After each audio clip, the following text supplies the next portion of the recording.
This video is about Trump's Executive Order 14168, the one specifying that there are only two sexes.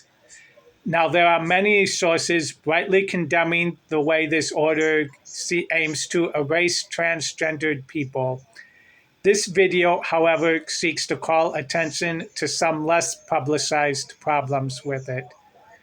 Now, first of all, what exactly does the executive order say?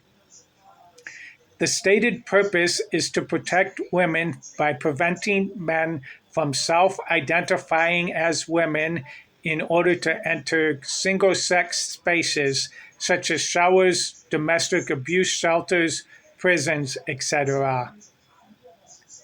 Federal agencies shall use the term sex, not gender. There are only two sexes, female and male. Female is defined as a person belonging at conception to the sex that produces the large reproductive cell, that is, eggs. Male is defined as a person belonging at conception to the sex that produces the small reproductive cell, that is, sperm.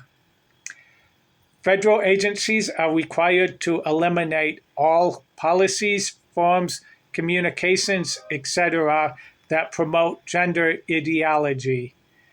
Gender ideology is defined as the notion that biological sex can be replaced with self-assessed gender ideology with a spectrum of options. All forms asking for sex shall only have two options, male or female. Government-issued identification, such as passports, shall accurately reflect sex as defined in the order. Incarcerated males, as defined by the order, shall not be housed in women's prisons. The Department of Housing and Urban Development shall repeal rules allowing rape survivors to receive services based on their gender identity and replace them with rules that protect women seeking single-sex shelters. The prison system is prohibited from expending any funds on gender-affirming care.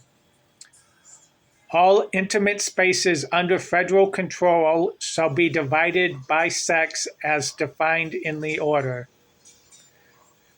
Now, the first thing I'll point out is that the title, stated purpose, and wording of the executive order is sexist. It reinforces the stereotype that women are weak and need to be protected from evil, aggressive men. 3 paragraphs exclusively state that males, as defined by the order, should be kept out of spaces designated for women. Only 1 paragraph mentions both sexes being excluded from spaces for the other sex. There are no sections that exclusively mention females being kept out of spaces designated for men. This overlooks the fact that men are just as likely to be uncomfortable with women in their intimate spaces. Now, yes, it is true that too many women are survivors of rape, domestic abuse, and other violence. It is correct that there is no excuse for violence against women. However, it is also true that too many males are survivors of rape, domestic abuse, and other violence. It is also true that too many intersex people are survivors of rape, domestic abuse, and other violence. There is no excuse for violence against any person. Unfortunately, survivors and perpetrators come in all genders and orientations. A gigantic issue with the executive order is the definition of male and female. Sex is defined based on which reproductive cells an individual is designated to produce at conception. Females produce eggs. Males produce sperm. This is a novel definition. Traditionally, sex is defined based on genitals at birth. You have a vagina, you're female. You have a male, your penis, you're male. Now you might say, that's interesting, but what is the practical difference? Well, for some intersex people, the change of definition completely changes which binary sex they are pigeonholed into.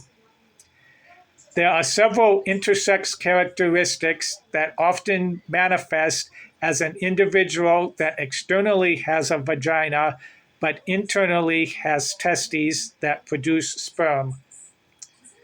People with two X chromosomes and aromatase deficiency sometimes present an external organ that looks like a penis. However, they always have internal organs that produce eggs.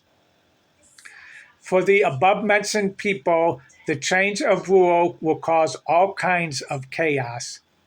Maternity doctors won't know what to put on the birth certificate. Remember, the executive order only applies federally and does not change definitions in state laws. There are likely to be scenarios where an individual has one sex on state documents and another sex on federal documents. Some states only allow the sex on the birth certificate or other documents to be modified based on information known at birth. In many cases, the internal organs were not known at birth. Even if this was known, it was not known that a future president would change the rules. It should be pointed out that when men say they are uncomfortable with women in their intimate spaces, or women say they are uncomfortable with men in their intimate spaces, they usually mean they are uncomfortable seeing individuals with the wrong external organs, not that they are uncomfortable with what internal hidden organs other individuals may have. Now, like most binary definitions of sex, Trump's definition fails to cover some intersex characteristics. Ovotesticular characteristics refer to individuals that have both ovarian and testicular tissue. Presentations vary widely. Some do not produce either eggs or sperm. Some produce only one cell and therefore would fit Trump's definition. Some produce both cells. Gonadoagenesis refers to the characteristic of having no genitals at all. People with this characteristic obviously do not produce either sperm or eggs. People with XY complete gonadodysgenesis have a vagina but completely non-developed gonads that do not produce either cell.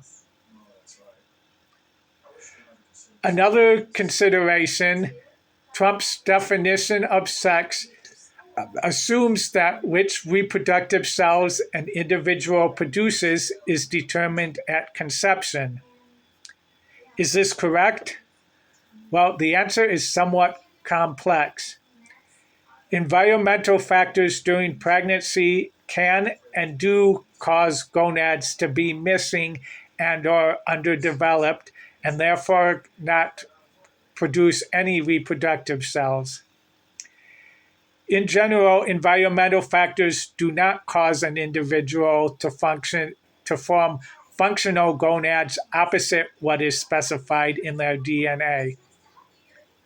However, there are two scenarios where the reproductive cells are not known at conception.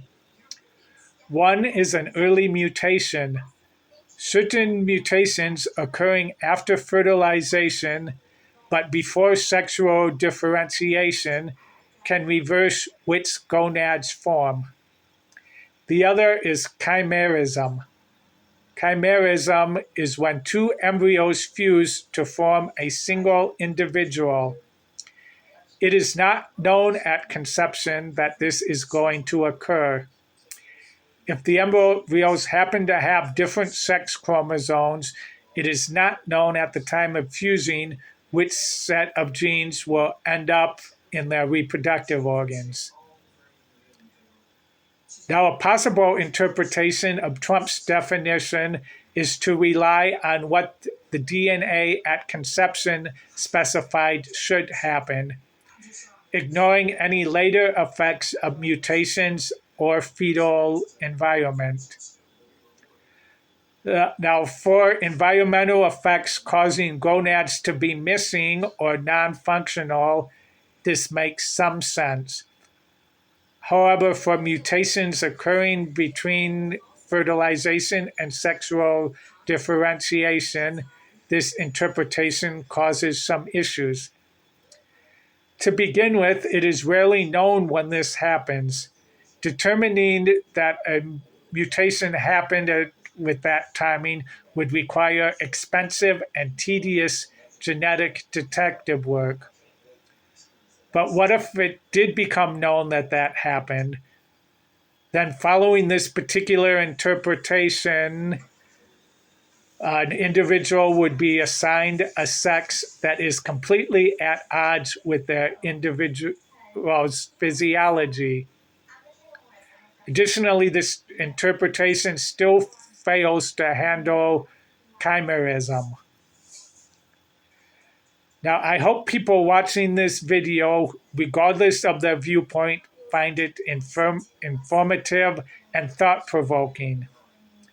If you choose to leave comments, please be respectful of people who may disagree with you. Thank you.